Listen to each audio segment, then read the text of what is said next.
the rejected heir of the stars. The whole of radiant lineage had been built to humiliate. That was its true purpose, though none of the architects would ever admit it.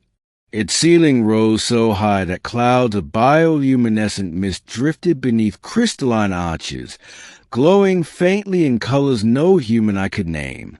The floor was a single slab of living obsidian, polished until it reflected every movement, every tremor of fear, every flicker of shame. Around the circular chamber stood the noble houses of the Aurelian Concordance, arranged in descending tiers according to power, blood purity, and ancient conquest. At the very center stood Princess Zyra Valketh. She was young by a species standards, barely 70 cycles old, yet she carried herself with a stillness that betrayed centuries of expectation. Her form was tall and elegant, her skin a soft iridescent silver traced with faint violet veins that pulsed with biolight. 2 backward-swept crests crowned her head, marked with the royal sigil of House Valketh, the star serpent devouring its own tail. She wore no crown. Tradition forbade it. Today was not a coronation. It was a selection. The nobles watched her as predators watch wounded prey. The High Arbiter floated forward, its segmented body encased in ceremonial gold plating. Its many eyes glowed as it activated the ancient rite. Princess Zyra Valketh, the Arbiter intoned, voice echoing through the chamber. Daughter of the late Emperor Cerilith, last blood of the unbroken throne, you stand before the Concordance to be claimed. Claimed. The word burned. Zyra's hands curled slightly at her sides, claws biting into her palms. She did not flinch. She had been trained from infancy for this moment, trained to smile while her fate was bartered like territory on a star map. One by one, the noble houses would decide whether she was worthy of alliance, and one by one, they would reject her. The first to speak was House Korthun, masters of the Eastern Spiral Arms. Their matriarch rose, her massive armored form casting a shadow over Zyra.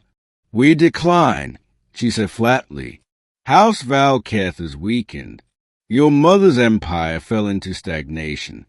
We will not bind ourselves to a relic. A ripple of murmurs spread through the chamber. The second was House Arindel, genetic purists whose bloodlines were catalogued back 10,000 years. Our seers have examined the princess, their representative said, adjusting the crystalline nodes along his spine. Her genetic resonance is unstable. The star serpent line is fading. We refuse. Another rejection, then another. House Virex dismissed her as politically inconvenient. House Thalos called her bloodline cursed. House NYR labeled her a symbol of a dying age. With each refusal, a faint chime echoed through the hall, a sound designed to mock disgrace. Zyra's vision blurred, but she kept her chin raised. She would not cry here, not before them. At last, only one house remained, House Illyrian, the wealthiest and most feared. Their Lord Regent rose slowly, eyes glowing like dying suns.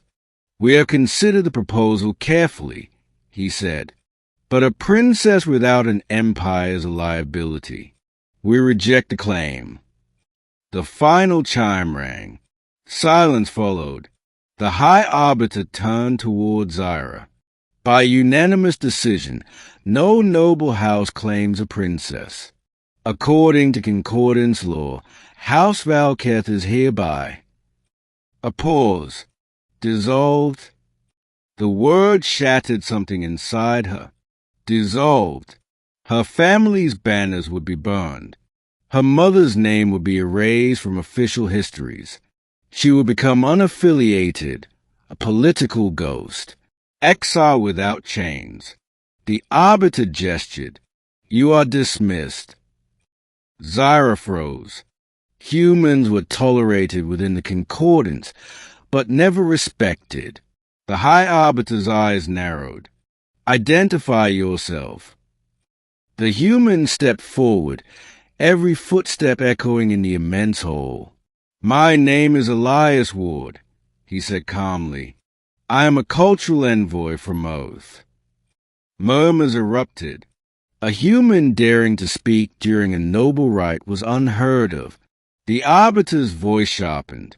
This matter does not concern your species.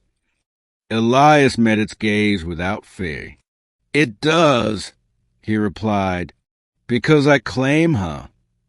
The chamber exploded into chaos. Middle, the human who refused to kneel. Laughter rang out first. Sharp, cruel, disbelieving. A noble from House Thalos leaned forward, mandibles clicking. A human cannot claim an Aurelian princess. The High Arbiter floated closer to Elias, towering over him. You lack noble blood. You lack territory. You lack authority. Elias nodded once. That's true. Zyra turned slowly to face him, her eyes wide with shock. Human, she whispered, you don't understand. I understand enough, he said quietly. The Arbiter raised one bladed limb. This is mockery. Remove him. Two concordance guards began to move. Elias took another step forward. According to concordance law, he said, voice steady, any recognized sovereign entity may petition for alliance if willing to accept full responsibility for the claimed party. Silence fell. The Arbiter hesitated. Humans are minor polity. But we are sovereign, Elias replied. Recognized, and I am authorized. He tapped the device on his wrist. A holographic seal flared to life, the official crest of Oath authenticated and binding. Zyra's breath caught. The nobles stared in disbelief. The Arbiter's voice dropped an octave. You would assume the debt of House Valketh, its enemies, its obligations. Yes. You would provoke houses that command armadas. Yes. You would bind your species to a fallen throne. Elias looked at Zyra then, not as a political symbol, not as a prize, but as a person standing alone. Yes, he said softly. Zyra felt something crack open inside her chest. The hole erupted again, this time in outrage. This is absurd. A stunt. Humans seek attention. The High Arbiter raised its limbs, restoring order. Very well. If the human insists, the rite will proceed under trial of worth. A cool smile rippled through the nobles. Trial of worth was an ancient clause rarely invoked. It meant Elias would be tested, publicly, brutally, by the concordance itself. Zyra stepped forward. No, she said sharply. I will not allow. Elias shook his head. I choose this. The Arbiter's eyes glowed. Then let the trials begin. Trial 1. Blood without armor. Elias stood in the combat arena, surrounded by towering nobles clad in ceremonial battle forms. He wore no armor. His opponent was a champion of House Corthune, twice his height, plated in living metal, wielding a plasma halberd. The signal sounded. The champion charged. Elias moved, not with brute strength, but with precision. He dodged, rolled, used momentum.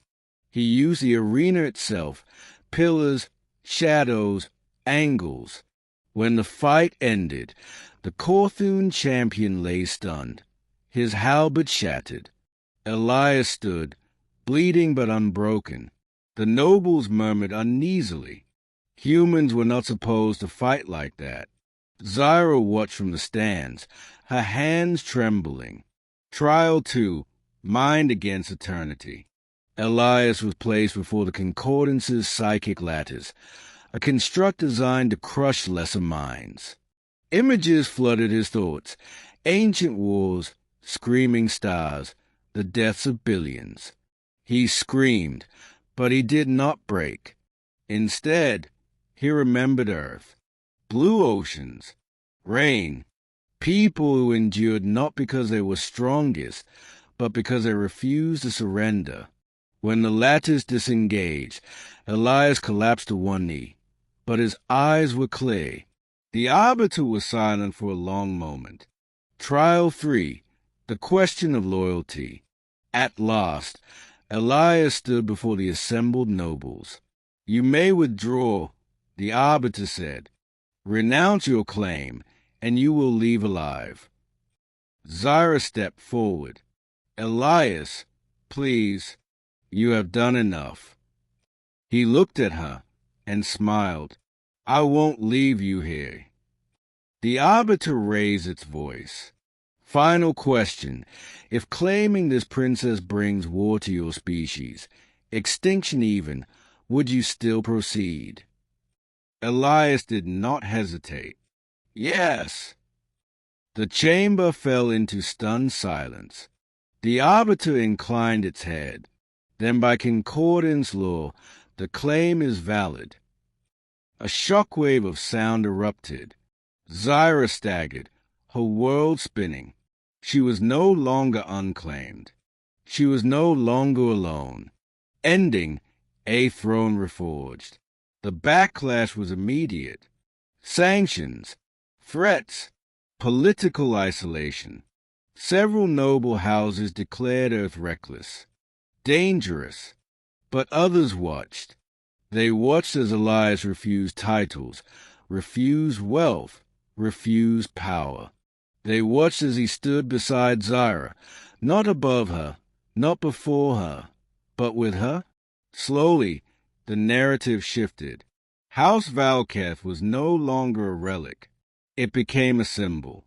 Zyra traveled to Earth, walking among humans who bowed not to bloodlines but to courage.